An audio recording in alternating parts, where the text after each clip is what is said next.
डहाणू प्रकल्पाअंतर्गत ज्या शाळा चालतात हे मिडल किचन या ठिकाणी आहे, बेटीगाव या ठिकाणी.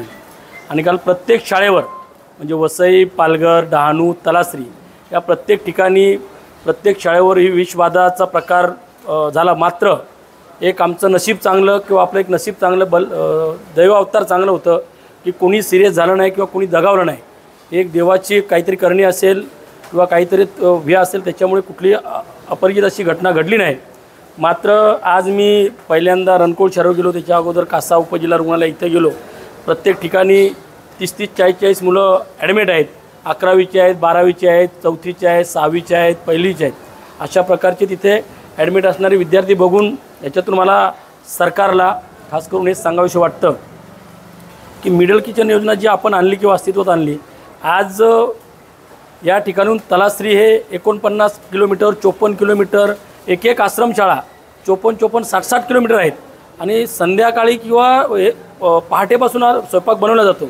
ज्यावेळेस प्रचंड ऊन असतो त्यावेळेस हे सगळं अन्न आंबतं.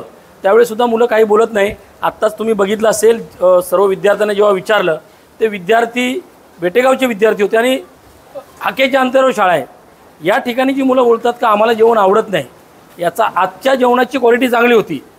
अशीच जेवणाची क्वालिटी जर राहिली, थोडंसं आमच्या मुलांना तिखट खायची सवय आहे, चपात्या मोठ्या चपात्या भाकरी खाण्याची सवय आहे. आज चपाती बघितलं तर एक लहान चपाती असते आणि ती पूर्ण कच्च्या स्वरूपात चपाती आहे.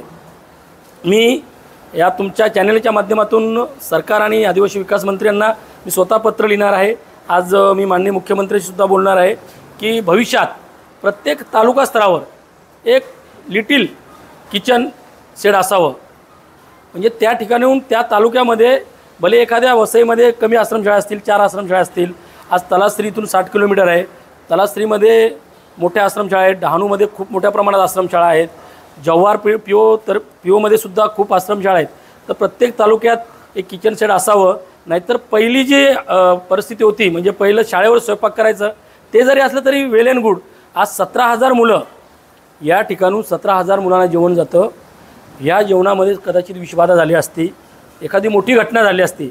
या घटनेने सरकारचे आणि सगळ्यांचे डोळे उघडले पाहिजे, अशा प्रकारची मी मागणी करतो.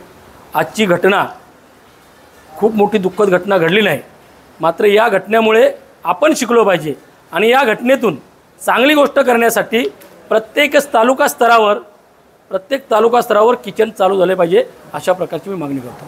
आज आपण इथे स्वतः पाहणी केलेली आहे, तर काय सूचना दिल्यात अधिकाऱ्यांना? तसं पाहिलं मी स्वतः आश्रमशाळेचा विद्यार्थी आहे. पहिली ते TY पर्यंत मी आश्रमशाळेमध्ये शिकलेलो आहे. मात्र त्यावेळेसच्या बिल्डिंगी आत्ताच्या बिल्डिंगी मोठ्या झालेल्या आहेत, मात्र त्याच्यात अवस्था अपुरी आहे. मी पहिल्यांदा रणकोळ शाळेमध्ये गेलो असेल, मी पहिल्यांदा असं बघितलं की त्या ठिकाणी 1000च्या पुढे मुलं शिकतात. 765 मुलं हे येऊन जाऊन करणार आहेत, डिस्कॉलर मुलं आहेत. 85 पोरांना फक्त तिथे वसतिगृहात प्रवेश दिलेला आहे.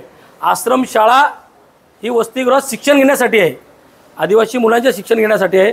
मात्र इथे एवढी भयान घटना बघितली. मी त्वरित प्रकल्प अधिकारी गांधीसाहेब यांना कॉल केला का ही 2-4 दिवसात 150 मुलं तिथं प्रवेशाविना वंचित आहेत. मी त्यांचं अभिनंदन करतो का त्यांनी एवढ्या मोठ्या प्रमाणात मुलांना दिले, पण ती सगळी डिस्कॉलर मुलं आहेत, म्हणजे येऊन जाऊन करणारी मुलं आहेत. त्यामुळे तिथे वसतिगृहामध्ये 150 मुलांचा बॅकलॉग भरणे गरजेचं आहे. आणि सर्व तिथल्या अधीक्षकांना मी सुद्धा सांगितलेलं आहे. त्याचप्रमाणे प्रकल्प अधिकाऱ्यांशी पण माझी चर्चा झालेली आहे. ही घटना गांभीर्यपूर्वक घेतली पाहिजे. या घटनेची चौकशी होणे गरजेचं आहे. ही घटना दुधीमधून झाली की त्या चपात्याच्यामुळे झाली, याची चौकशी होणे गरजेचे आहे. कारण चपात्या बऱ्याचशा मोठ्या प्रमाणात कच्च्या आहेत आणि घटना भविष्यात अशी घडू नये. 17,000 मुलांचा विषय होता, 17,000 मुलांचा. त्यामुळे सगळ्याच येथील अध्यक्ष, त्या शाळेतील अध्यक्ष यांनी पहिल्यांदा तुम्ही जेवण आपलं खाऊन बघा.